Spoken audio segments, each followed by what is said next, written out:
ನಿಮ್ಮ ಹಳೆ ಒಡವೆನ ಅಧಿಕ ಬೆಲೆಗೆ ಮಾರಬೇಕೆ? ಅಟಿಕಾಗೆ ಕಾಲ್ ಮಾಡಿ 8880 ಅಟ್ಟಿಕಾ ಗೋಲ್ಡ್ ಕಂಪನಿ. ನೀವು ಹೋಗಿದ್ರಿ, ಮತ್ತೆ ವಿಜೇಂದ್ರ ಅವರಲ್ಲಿ ಹೋಗಿಲ್ಲ ಅನ್ನೋದು ಬಹಳ ದೊಡ್ಡ ಚರ್ಚೆ ಆಗ್ತಾ ಇದೆ. ನೋಡಿ ಹೇಳಿ.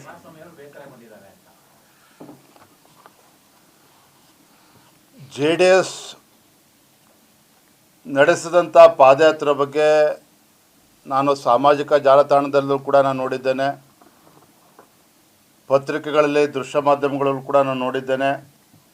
ನಾನು ಮತ್ತು ನಮ್ಮ ಶಿವಮೊಗ್ಗ ಜಿಲ್ಲೆಯ ಉಸ್ತುವಾರಿ ಸಚಿವರ ನಡುವೆ ನಡೆದಂಥ ಮಾತುಗಳು, ಚರ್ಚೆಗಳು ಏನು ಬಿತ್ತರಾಗಿದೆ ಅದ್ರ ಬಗ್ಗೆನೂ ಕೂಡ ನಾನು ಗಮನಿಸಿದ್ದೇನೆ. ಸ್ಪಷ್ಟವಾಗಿ ಹೇಳ್ತೇನೆ, ಬಿಡದಿ ವಿಚಾರದಲ್ಲಿ ಏನು ಕಾಂಗ್ರೆಸ್ ಸರ್ಕಾರ ಒತ್ತಾಯಪೂರ್ವಕವಾಗಿ ರೈತರ ಜಮೀನನ್ನು ಕಸ್ಕೊಳ್ತಕ್ಕಂಥ ಕೆಲಸ ಏನು ಮಾಡ್ತಾ ಇದೆ, ಮುಖ್ಯಮಂತ್ರಿಗಳು DK ಶಿವಕುಮಾರ್ ಅವರು ಸಾತೂರಲ್ಲಿ ಹೇಳಿಕೆಯನ್ನು ಕೊಡ್ತಾರೆ. ಅವರ ಸ್ವಕ್ಷೇತ್ರದಲ್ಲಿ ಯಾವುದೇ ಕಾರಣಕ್ಕೂ ರೈತರು 1 ಇಂಚು ಜಮೀನನ್ನು ಕೂಡ ನೀವು ಮಾರಬೇಡಿ, ಮುಂದೆ ಚಿನ್ನದ ಬೆಲೆ ಬರ್ತದೆ ಅಂತೇಳಿ ಮುಖ್ಯಮಂತ್ರಿಗಳಲ್ಲಿ ಹೇಳಿಕೆಯನ್ನು ಕೊಡ್ತಾರೆ. ಆದರೆ ಅದೇ ಬಿಡದಿನಲ್ಲಿ ರೈತರ ಜಮೀನನ್ನು ಕಿತ್ಕೊಳ್ತಕ್ಕಂಥ ಕೆಲಸವನ್ನು ರಾಜ್ಯ ಸರ್ಕಾರ ಮುಖ್ಯಮಂತ್ರಿಗಳ ಕುಮ್ಮಕ್ಕಲಿಂದಲೇ ಆಗ್ತಾ ಇರುವಂಥದ್ದು. ಮೊನ್ನೆ ಫುಲ್ ಪೇಜ್ ಅಡ್ವರ್ಟೈಸ್ಮೆಂಟ್ ಜಾಹೀರಾತನ್ನು ಕೂಡ ನಾನು ನೋಡ್ತಾ ಇದ್ದೆ. ನೊಂದ ರೈತರಿಂದ ಬಂದಂಥ ಜಾಹೀರಾತನ್ನು ರಾಜ್ಯ ಸರ್ಕಾರವೇ ಹಿಂಬಾಗಲಿಂದ ಹಾಕ್ಸಿರ್ತಕ್ಕಂಥ ಜಾಹೀರಾತನ್ನು ಕೂಡ ನಾನು ಗಮನಿಸಿದ್ದೇನೆ. ಸೊ ರೈತರು ಬಿಡದಿ ವಿಚಾರದಲ್ಲಿ ನೂರಾರು ದಿನಗಳಿಂದ ಏನು ಹೋರಾಟವನ್ನು ನಡೆಸ್ತಾ ಇದ್ದರು. JDS ಕೂಡ ರೈತರ ಪರವಾಗಿ ಬಲವಾಗಿ ಹೋರಾಟವನ್ನು ಮಾಡಿದ್ದಾರೆ. ಭಾರತೀಯ ಜನತಾ ಪಾರ್ಟಿ ನಾವು ಕೂಡ ಇಲ್ಲಿ ಸ್ಥಳ ವೀಕ್ಷಣೆಯನ್ನು ಮಾಡಿದ್ವಿ, ರೈತರನ್ನು ಕೂಡ ಭೇಟಿ ಮಾಡಿದ್ವಿ. ಇಲ್ಲಿ ಫ್ರೀಡಮ್ ಪಾರ್ಕಲ್ಲಿ ಹೋರಾಟವನ್ನು ಕೂಡ ನಾವು ಮಾಡಿದ್ದೇವೆ. ಭಾಳ ಇಂಪಾರ್ಟೆಂಟ್ ಅಂತ ಹೇಳಿದ್ರೆ, ಮಹತ್ವದ ವಿಚಾರ ಅಂತ ಹೇಳಿದ್ರೆ, ಏನು ನಾವಿಲ್ಲಿ ಫ್ರೀಡಮ್ ಪಾರ್ಕ್ನಲ್ಲಿ ನಾವು ಪ್ರತಿಭಟನೆಯನ್ನು ಮಾಡ್ತಾ ಇದ್ವಿ. ಪ್ರತಿಭಟನೆ ನಡೀತಾ ಇದ್ದಂಥ ಸಂದರ್ಭದಲ್ಲಿ ನಮ್ಮ ಪಕ್ಷದ ಹಿರಿಯ ಶಾಸಕರುಗಳು, ಮಾಜಿ ಸಚಿವರುಗಳು, ಇಲ್ಲ ನಾವು ಇದನ್ನು ಪಾದಯಾತ್ರೆ ಮಾಡಬೇಕು, ರೈತರಿಗೆ ನ್ಯಾಯ ಕೊಡಿಸ್ಬೇಕು ಅಂತೇಳಿ ಅಭಿಪ್ರಾಯ ಪಟ್ಟಂಥ ಸಂದರ್ಭದಲ್ಲಿ ನಾನು, ಮಾನ್ಯ ಆರ್ ಅಶೋಕ್ ಅವರು, ಚಲವಾದಿ ನಾರಾಯಣ ಸ್ವಾಮಿ ಅವರು ಅದೇ ವೇದಿಕೆಯಲ್ಲಿ ಚರ್ಚೆ ಮಾಡಿ ನಾವು ಪಾದಯಾತ್ರೆ ಮಾಡ್ತೇವೆ, ಹೋರಾಟನ ಮುಂದುವರಿಸ್ತೇವೆ ಅನ್ನೋ ಮಾತನ್ನು ಕೂಡ ಅಲ್ಲಿ ನಾವು ಘೋಷಣೆ ಮಾಡಿದ್ವಿ.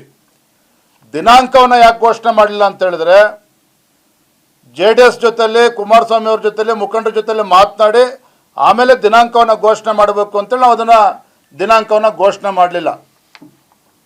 ಆದರೆ ನಾವು ಹೇಳಬೇಕೋ ಬೇಡ ಗೊತ್ತಿಲ್ಲ, ಆದ ನಂತರದಲ್ಲಿ ಮಾಜಿ ಪ್ರಧಾನಮಂತ್ರಿಗಳ ಧರ್ಮಪತ್ನಿಯವರು ಚೆನ್ನಮ್ಮ ಅವರು ಆ ಘಟನೆ ಆದಾಗ ಸೊ ಆ ಕಾರ್ಯಗಳೆಲ್ಲ ಮುಗಿಲಿ, ಆಮೇಲೆ ದಿನಾಂಕ ಚರ್ಚೆ ಮಾಡಿ ದಿನಾಂಕವನ್ನು ನಿಗದಿ ಮಾಡಬೇಕು ಅಂತೇಳಿ ನಾವು ತೀರ್ಮಾನ ಮಾಡಿದ್ವಿ. ಇದು ವಾಸ್ತವಿಕ ಸತ್ಯ.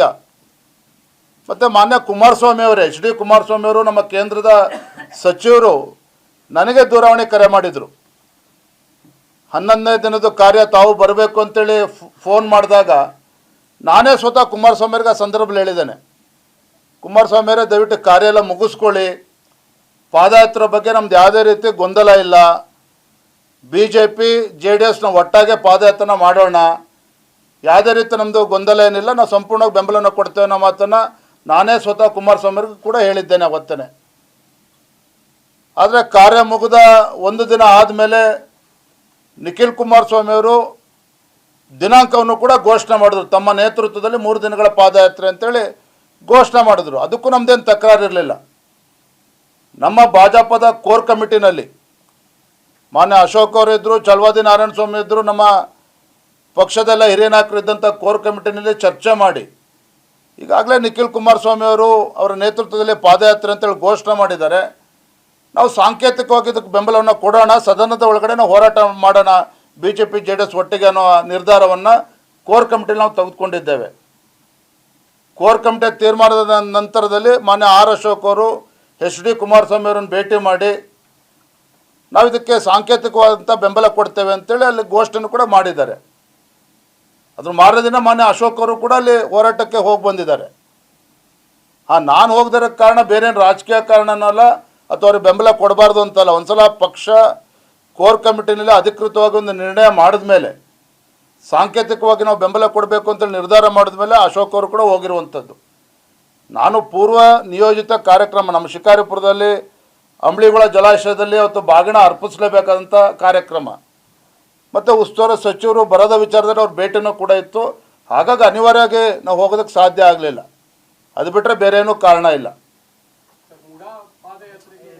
Let me complete. ಅದಾದಮೇಲೆ ಮಧು ಬಂಗಾರಪ್ಪನವರು ಶಿವಮೊಗ್ಗ ಜಿಲ್ಲೆ ಉಸ್ತುವಾರಿ ಸಚಿವರು ನನ್ನ ಮಧ್ಯೆ ಆದಂಥ ಚರ್ಚೆಗಳು, ಅದನ್ನು ಮಾಧ್ಯಮದವರು ಕೂಡ ಇದಾಗಿಲ್ಲ. ಮಧು ಬಂಗಾರಪ್ಪನವರು ಅಥವಾ ಅತ್ತೇನು ಮಾಧ್ಯಮದ ಮುಂದೆ ಬಂದಿದೆ ವಿಚಾರ, ನಾನೇನು ಯಾವುದೂ ಉಲ್ಟಾ ಸೀದಾ ಮಾತಾಡಿಲ್ಲ, ನೇರವಾಗಿ ಹೇಳಿದ್ದೇನೆ. ಏನು ಪಾದಯಾತ್ರೆ ಬಗ್ಗೆ ಏನು ಮಾಡ್ತಾ ಇದ್ದೀರಿ ಅಂತ ಹೇಳಿದಾಗ, ಇಲ್ಲ ನಾವು ಸಿಂಬಾಲಿಕ್ ನಾವು ಬೆಂಬಲವನ್ನು ಕೊಡ್ತಾ ಇದ್ದೇವೆ. ಅಶೋಕ್ ಅವರು ಕನ್ನಡದಲ್ಲಿ ಹೇಳಿದ್ದಾರೆ, ಸಾಂಕೇತಿಕವಾಗಿರ್ತಕ್ಕಂಥ ಬೆಂಬಲ ನೀಡ್ತೇವೆ ಅಂತೇಳಿ ಬಹಿರಂಗವಾಗಿ ಪತ್ರಿಕಾ ಮಾಧ್ಯಮದ ಸ್ನೇಹಿತರ ಮುಂದೆ ಹೇಳಿದ್ದಾರೆ.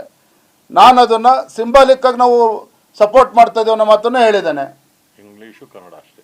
ಎರಡನೇದು ಇನ್ನೊಂದು ಉಲ್ಲೇಖ ಮಾಡಿದ್ದೇನೆ. ಯಾವ ರೈತರು ಅಲ್ಲಿ ಬಹಳ ದಿನಗಳಿಂದ ಅಲ್ಲಿ ಹೋರಾಟ ಮಾಡ್ತಾ ಇದ್ರು, JDS ಮತ್ತು BJP ಹೋರಾಟ ಇಳಿಯುವ ಮುಂಚಿತವಾಗಿ ಕೆಲವು ರೈತರು ಅಲ್ಲಿ ಪರಿಹಾರವನ್ನು ತೆಗೆದುಕೊಂಡು ಹಿಂದಕ್ಕೆ ಸರಿತಾ ಇದ್ದಾರೆ ಅನ್ನೋ ವಿಚಾರನೂ ಕೂಡ ಅಲ್ಲಿ ಪ್ರಸ್ತಾಪ ಮಾಡಿದ್ದೇನೆ.